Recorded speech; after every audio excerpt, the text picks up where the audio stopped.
Today we're going to talk about interview tips specifically for education majors and those applying for teaching positions.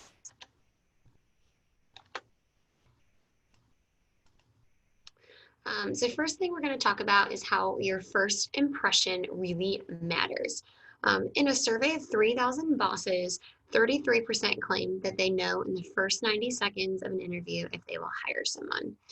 So with that being said, you really do only have one chance to make that great first impression.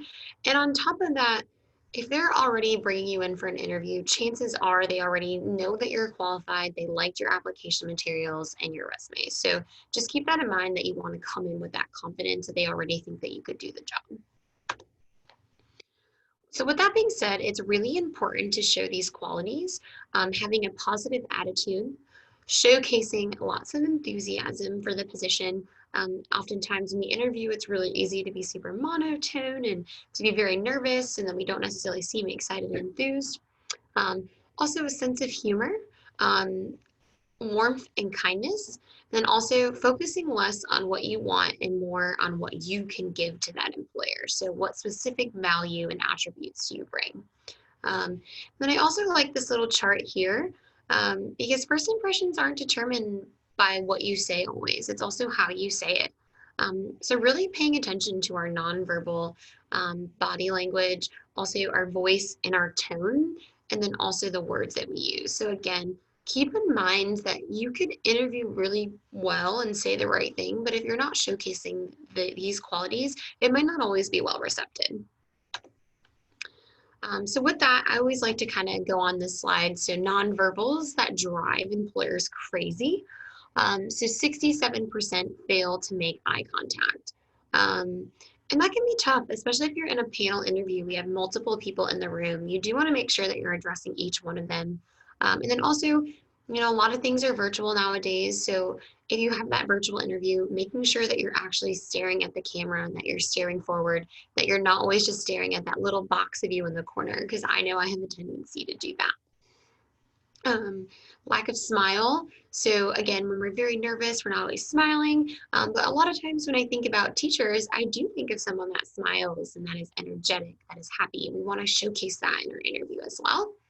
So poor posture. So I know for me, I like to sit down. I like to cross my arms, but things like that don't always go over well in an interview. Fidgeting too much. Um, so we often have a tendency to like move around, move our hair, flip our hair. We might play with our hands. I know for me, I've seen people when they're in a rolly chair and they want to move back and forth. It's just a nervous thing that we do. So just keep in mind that we want to try to avoid that as much as possible and be aware of some of our nervous tics. Handshake is too weak. And then again, kind of what I was saying with that, fidgeting too much, crossing arms, playing with your hair, touching your face, too many hand gestures, all of those things are things that can have like a more negative portrayal in that interview. So in terms of preparation, which is really is super, super important so that you can walk into that interview and you feel confident in that you had some practice. So really assessing yourself and doing that self-reflection.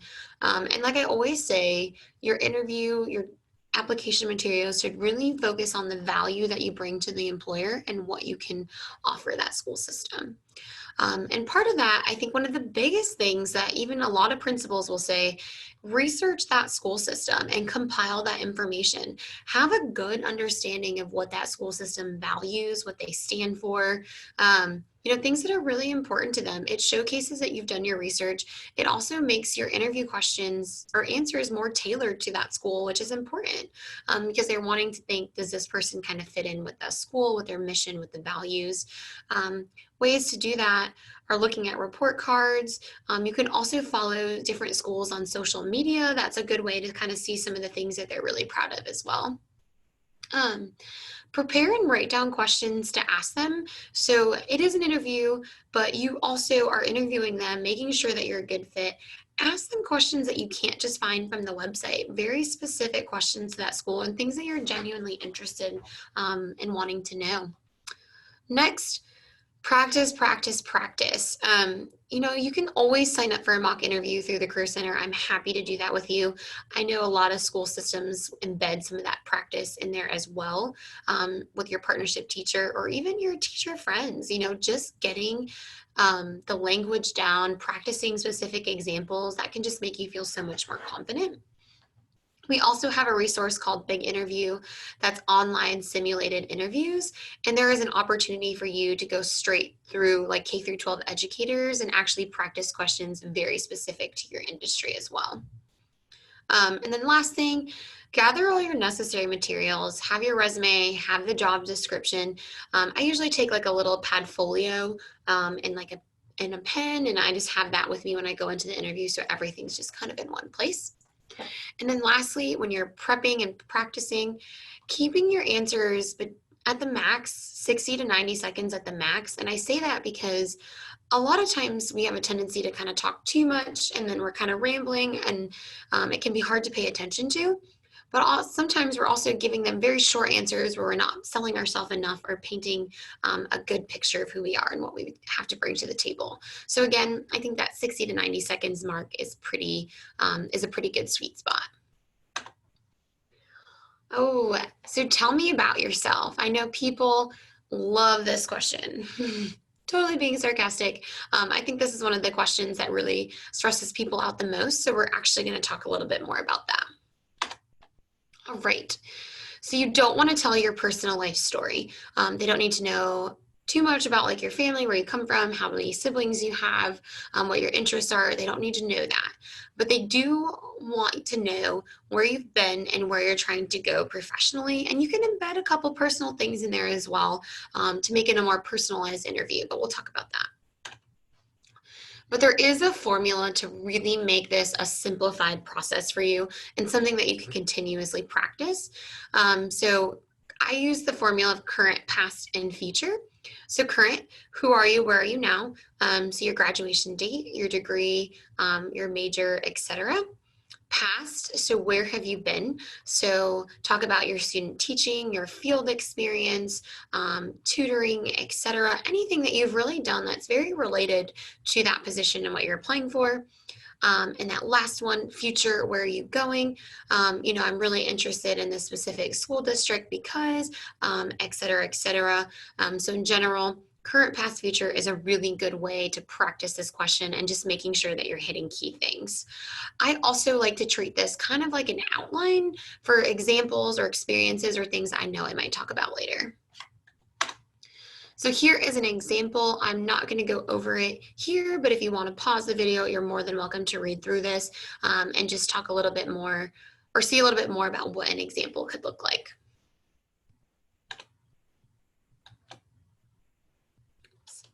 Too fast. And then kind of the next thing we're going to talk about or just quickly go over, so again, you can always pause this, is top 10 interview questions. So I always tell people just have an answer for each one of these, just a vague idea of what you might say. You don't want to practice things to the point where you're getting so scripted it doesn't feel natural, but you do want to have a good idea of what interviews questions might entail. So tell me about yourself is typically asked in almost every interview, so practicing on that. Philosophy of teaching, describing an effective lesson, how do you differentiate instruction, questions specific to the grade or discipline you would be teaching, the role of assessment, a challenging student that you taught, which we all know one came to mind when I said that. How do you partner with parents? What do you know about our community and school? So like I said earlier, that research that you've done is so important. And then also involvement outside of the classroom, so other things that you might be involved in. So with that, anytime that you're asked a question, can you tell me about a time when? Can you describe a situation? Those are typically called behavioral-based interview questions, and those questions are so important because it really walks the employers through specific examples of your skills and experiences and demonstrates it just a little bit more. But the goal of these questions is really to showcase that your past behavior and how you handled something is very likely to predict your future behavior and how you might handle something in the classroom. So again, it really does provide an opportunity to demonstrate what makes you well suited for that job. And there is a formula to really answer this super effectively, and it's called the STAR method, and I've outlined it here. So STAR method, so you're going to start off your story, the situation that you faced in that specific example, and the task at hand. I like to think of S&T kind of like my story, the foundation of my example. The action that you specifically took, so what did you specifically do in this situation?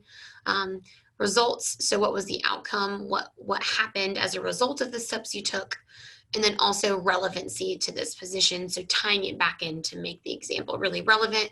I also look at relevancy as what did I learn from this?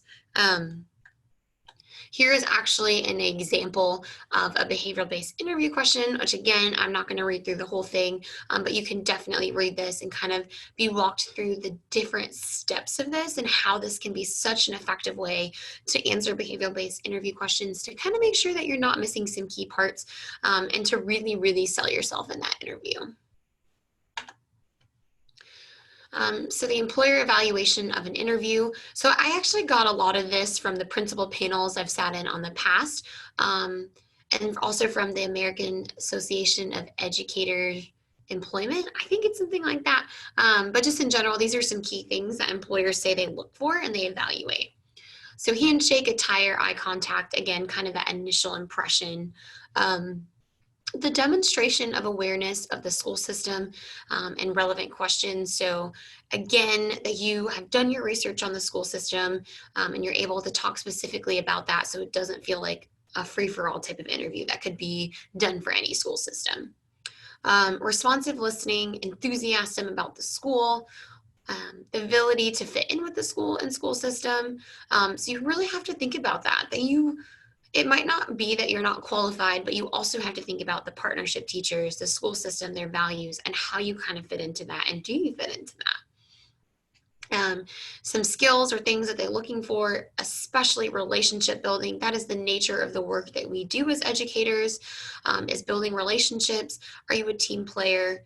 Obviously, the ability to teach and teach well. Are you a leader? Can you supervise? Are you flexible? Do you have that mental toughness, etc.? So those are things that they're kind of looking for throughout the interview to see if you have those things. Motivation, interests, again, energy level, attitudes towards work and self, and then also, of course, knowledge of subject area. So again, these are some key things that employers are saying that they're looking for, that they're evaluating as you're kind of going through that interview. So final tips for interviewing, prepare in advance. Don't wait till the night before, because you can really get in your head and really psych yourself out. Prepare in advance. Go through some of these questions, do a mock interview, utilize Big Interview, know where you're going, who you'll be speaking with, what you're going to wear, and just do your research. Feel very confident about that school system and what they have to offer. And again, social media is another place where you can find some of that information. Practice. Practice, practice, practice, and practice some more. I already mentioned Big Interview and mock interview. One thing that I always like to say too is that it is okay to have pauses in your interview, because sometimes it is better to take a second and not say the wrong thing than to just spitfire the first thing that comes to mind. And that's not going to look bad as long as you have that good bounce back and that you're really thinking about what you're saying. Also, it is okay to ask to repeat the question. Sometimes, even if I heard the question, but it's a difficult one, or I have to think about it, or I just need an extra few seconds to collect my thought, I will say, could you please repeat that question? You obviously don't want to do this a lot of times, but if you do it 1 or 2 times throughout an interview, just again, to really make sure you're getting that best answer possible, feel free to do that. It's not a red flag or not necessarily something that is bad to do. You'll also, if you have that Padfolio that you bring with you in an interview, you can also jot things down so that you can kind of remember that as well. And also paying attention to your body language, so making sure that we are sitting up straight, we're not moving too much, we have good eye contact, we're smiling, etc. Those are things we really want to pay attention to because they are really important. And then be genuine, showcase your personality. We already kind of talked about this. Your personality is so important, just as important as your ability to teach is the fit within the school. So you want to be able to showcase that as best as you can. Be or have questions prepared to ask. So like I said at the end, when they're like, do you have any questions for us? You should always have questions prepared for them, and they shouldn't be very basic things that you can find on their website. They should be personalized. I know one question I asked in one of my interviews that everybody loved was, what is your favorite memory from the past year that just really sticks out to you? And a lot of people got super excited to talk about a student they had worked with, or just staff bonding that they did, or a project they worked on in class. And it was just really cool to kind of see people get excited about that. So again, it was a very personalized question. So that's something that you want to think about when you're asking questions. And also, thank you email or cards, follow up with them. It's really doesn't take a lot of time to send a follow-up email. Thank you so much. I really appreciated your perspective on X, Y, and Z, or the engagement that we had today. Very interested in this position, etc. Please feel free to contact me if you need anything else. Those can be so helpful, and they're also very meaningful as well. And like I always say, if you have any questions, or you want to do a mock, or you just want to talk through this process, I'm so happy to walk through that with you. Like I said, scheduling an appointment online through Handshake or through calling the Career Center, I'm more than happy and I'm readily available. Thank you.